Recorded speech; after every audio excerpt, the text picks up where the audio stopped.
All right, everyone, it is February 8th, 2026, and believe me when I say the ground beneath the entire world of professional wrestling is absolutely shaking right now. We're going to break down what looks like the end of an era for two massive legends, a wild game of musical chairs between the big companies, and a legal bombshell that could honestly rock one promotion to its very core. So let's just dive right in with the question that's on literally everyone's mind. Have we really seen the last of the phenomenal AJ Styles? Then we're going to dig into the never-ending talent war between AEW and WWE. We've got new faces showing up and one star whose future is totally up in the air. And finally, you are not going to believe this, we have to unpack a truly shocking situation going down in TNA, where the company is actually taking one of its own Hall of Famers to court. Seriously. Okay, let's get into it. First up, we're going to focus on WWE, where a couple of beloved superstars are at a major crossroads, and it really feels like a changing of the guard is happening right before our eyes. So, the big story comes from Dave Meltzer, and he's reporting that after that absolutely brutal loss to Gunther at the Royal Rumble, AJ Styles might have stepped into that ring for the very last time. The word is that while, yeah, Styles had talked with Triple H about who he might want for a final match, that battle with Gunther, well, that was seen internally as the definitive goodbye. So the million-dollar question is, what's next for the Phenomenal One? I mean, on one hand, you've got the rumor mill going crazy about a jump to AEW, and you know Tony Khan has never been shy about how much he admires him. But on the other hand, what seems to be the reality is that Styles is leaning towards a non-wrestling role right there in WWE. You know, after a decade with the company, it really looks like loyalty might win out over one last big run somewhere else. Now, while AJ's future is still kinda up in the air, another truly beloved star has made a definitive and, man, a really heartbreaking decision. Big E has officially announced his retirement from in-ring competition. He's choosing to put his long-term health first after that courageous battle to come back from his 2022 neck injury.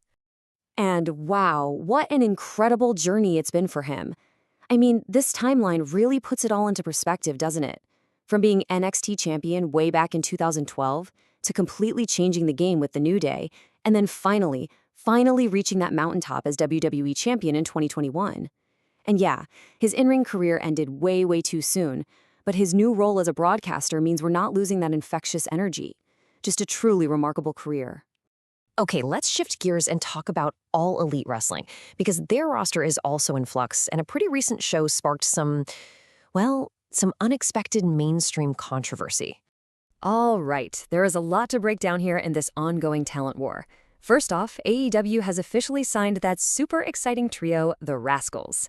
But, as one group comes in, a fan favorite, Anna Jay, might just be on her way out. Reports are saying her contract is expiring soon with no creative plans in sight for her.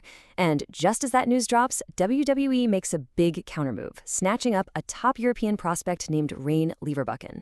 And when they say blue-chip prospect, they mean an athlete who is considered a can't-miss future star. It's just a constant game of one-upmanship between these two. Now for that controversy I mentioned. So a segment on Dynamite with MJF and Brody King went viral recently. And I don't just mean in wrestling circles. I'm talking mainstream media. All because of a really loud and sustained "fuck ice" chant that broke out from the crowd. So here's where it gets really interesting. How did AEW handle it? Well, according to Fightful, officials were actually pretty happy with all the viral attention and the headlines it was getting. But Dave Meltzer clarified that we shouldn't expect this to become an actual storyline.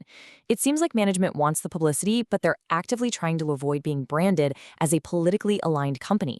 It's such a careful balancing act, right? You want those organic, passionate reactions, but you've also got to think about network partners and big advertisers. All right, let's broaden our view a little bit beyond just WWE and AEW, because there are some huge things happening over in TNA and in the world of Lucha Libre. Okay, this is a story you do not see every day. PW Insider is reporting that Anthem, which is TNA's parent company, has filed a lawsuit against its own Hall of Famer, Gail Kim. And this is not some simple contract dispute. No. Anthem is proactively suing her to try and stop her from filing whistleblower and discrimination claims. This is a massive and very public internal conflict. And just so we're all on the same page, a whistleblower claim is a very serious allegation. It's where someone exposes activity inside a company that could be illegal or illicit. The fact that this term is at the very heart of this dispute with, let's be honest, arguably their greatest female legend ever, Well, that suggests this legal battle could get extremely messy and cause some serious damage to TNA's reputation. All right, let's move on to something much more positive. The partnership between WWE and Mexico's AAA promotion is producing some absolutely incredible and fun results, really heating up the whole international scene. And this partnership is already delivering in a big way. Just look at this. On March 14th, we are getting a legitimate dream match for the AAA Mega Championship. But it's not just about title matches. Get this. Chad Gable recently showed up at the AAA tapings as his hilarious alter ego, the original El Grande Americano, to literally steal a spot in their Rey de Reyes tournament. It's wild, it's so much fun, and it is exactly what these partnerships should be all about. And to wrap things up, let's take a super quick trip around the globe for some rapid-fire results and news that you absolutely need to know. Over in Japan's Stardom promotion, Saya Kamitani showed just how tough she is, defending her title while fighting through a dislocated finger. Wow. Back in WWE, Elimination Chamber season is officially heating up, with Sami Zayn and Jacob Fatu looking like the early favorites in the upcoming qualifiers. And over in New Japan Pro Wrestling, the United Empire faction just keeps on rolling with a big win on their Road to New Beginning tour. And that brings us to our final thought for the day. With AJ Styles seemingly at the end of his in-ring road and Big E now officially retired, we're left to think about their incredible legacies. So I'll leave you with this question. Which of these two icons had the bigger impact on the modern era?